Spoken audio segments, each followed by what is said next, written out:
how are we doing, everybody? Welcome to Russell Heritage Golf. Today we are going to be talking about how you guys can emulate one of the greatest golf swings of all time, and in particular his hip action. Hogan was a fantastic character, somebody who knew and tried to share information with others as well about one of the most important parts of the golf swing, which was the hip action. And he was a big fan of clearing those hips out of the way coming in towards the golf swing, and used to document it a lot, and obviously also demonstrate it so well in his swing as well. Now today we're going to be talking about not only his great hip action, but we're also going to help you guys link it, because the question would be, why is it so difficult to get those hips coming down open in the downswing?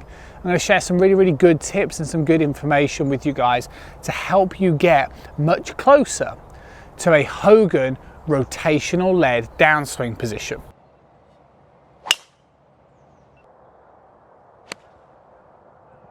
Okay, so why don't amateur golfers rotate? I've said it before, I'll say it again on the channel. It's down to this association with over the top. Too many amateurs are fearful of the fact that if they start rotating, everything is going to move at this sort of motion and end up swinging too much out to in. But what I would say is, for every action, there needs to be a reaction. Now, like I said, today we're focusing on the hip action of Hogan, but Hogan was also somebody who used to talk about the functionality of the trail arm, his right arm, quite a lot. And that was the sort of idea that if he's going to be rotating this way, he would feel like he's firing his arm through towards the target line to match the intention of the rotational movement. And that's a really key thing. And that's what I say to a lot of people that I teach with online and both face-to-face lessons. It's like, okay, if you're going to go for a bit more rotation, it'll work really well for you, but you are going to have to match it up. Now, the benefit of rotational movement, as we know with all great golfers, is that the better that you rotate, in theory, the less that you have to use the hands and the arms. Now, I'm not suggesting you don't have to use them at all. So if your ears have lit up by that, great.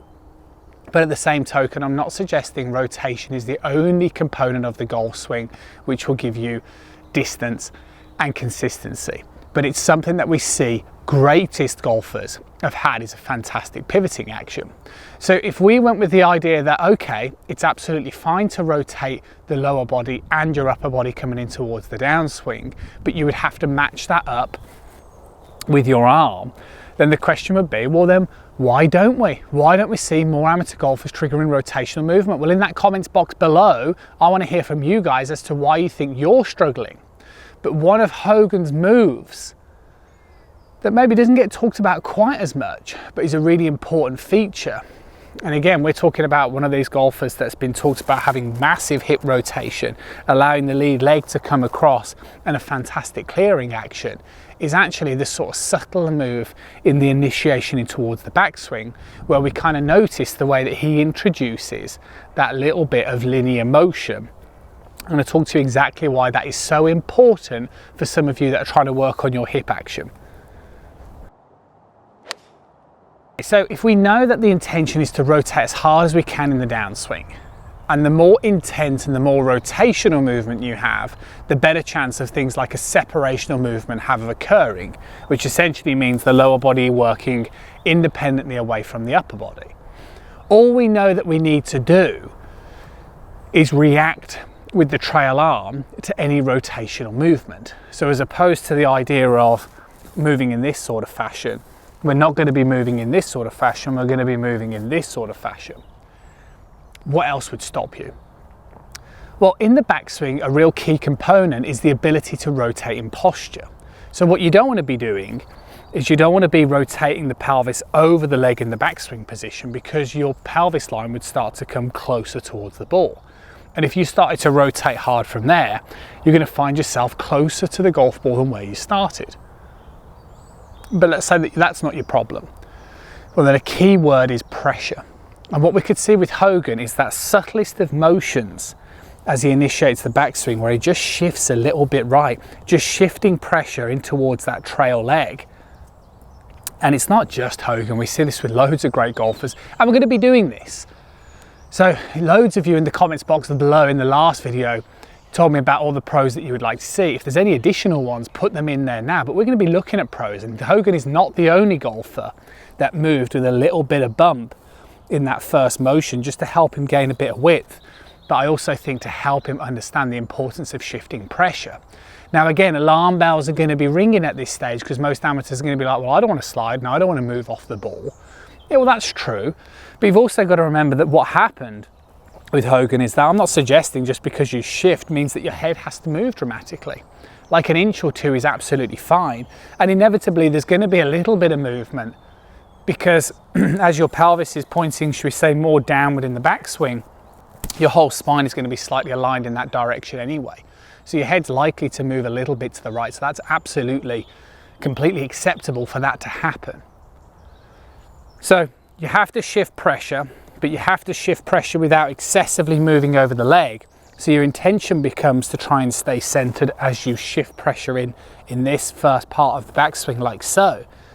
And then we can see that famous recentering, which is why we end up with this iconic backswing position like so, where there's an abundance of rotation. What's now defined as a recentering motion, which means if you move slightly right, you'll then recenter. And because of that movement of the first little hip bump and that fantastically deep hip rotation in the backswing, Hogan could pretty much rotate as hard as he wanted to from that position and still never worry about any sort of over-the-top motion.